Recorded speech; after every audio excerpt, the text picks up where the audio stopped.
rise today in strong support of HRES 11 establishing a bipartisan select committee on the strategic competition between the United States and the Chinese Communist Party. In 1946, a great Wisconsinite, George Kennan, argued that dealing with the Soviet threat was the greatest task our diplomacy has ever faced, and probably the greatest it will ever have to face. Today, due to its aggression and its economic strength, and our unique economic entanglement with it, the Chinese Communist Party represents an even greater test for American diplomacy. As Secretary of State Anthony Blinken put it last year, China is the only country with both the intent to reshape the international order and, increasingly, the economic, diplomatic, military, and technological power to do it. The threat posed by the CCP is not abstract. The CCP's aggression is not limited to Taiwan, the South China Sea, Hong Kong, or even Xinjiang, where two successive administrations, Republican and Democrat alike, have determined that the CCP is engaging in genocide. We see this aggression here at home, where the party has stolen American intellectual property, technology, and industrial capacity, undermining our economy and good-paying American jobs.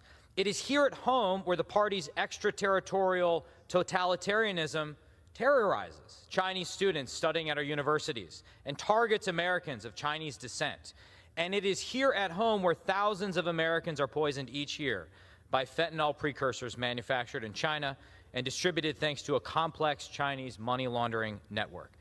It is time to understand the urgency of the threat. It is time to reclaim our economic independence in key areas. The Select Committee will expose the CCP's coordinated whole-of-society strategy to undermine American leadership and American sovereignty while working on a bipartisan basis and with the committees of jurisdiction to identify long overdue, common-sense approaches to counter CCP aggression. And I stress working on a bipartisan basis because that's the only way we're going to be successful over the long term. The CCP doesn't pose a danger to just Republicans or Democrats. It's a threat to all Americans. And I commend my colleague for his work on the Uyghur Forced Labor Prevention Act. That is one of the most consequential, significant pieces of legislation that we've passed on a bipartisan basis in recent years. And it's up to us to ensure that it's fully implemented. And there's much work to be done on that front. We need to have a united front here in Congress to counter the Chinese Communist Party. And in so doing, at every step along the way, we must make sure that we are drawing a distinction between the party and the Chinese people, with whom we have no quarrel, and who are often the primary victims of CCP aggression and repression. In sum, there is no more critical challenge facing our nation today.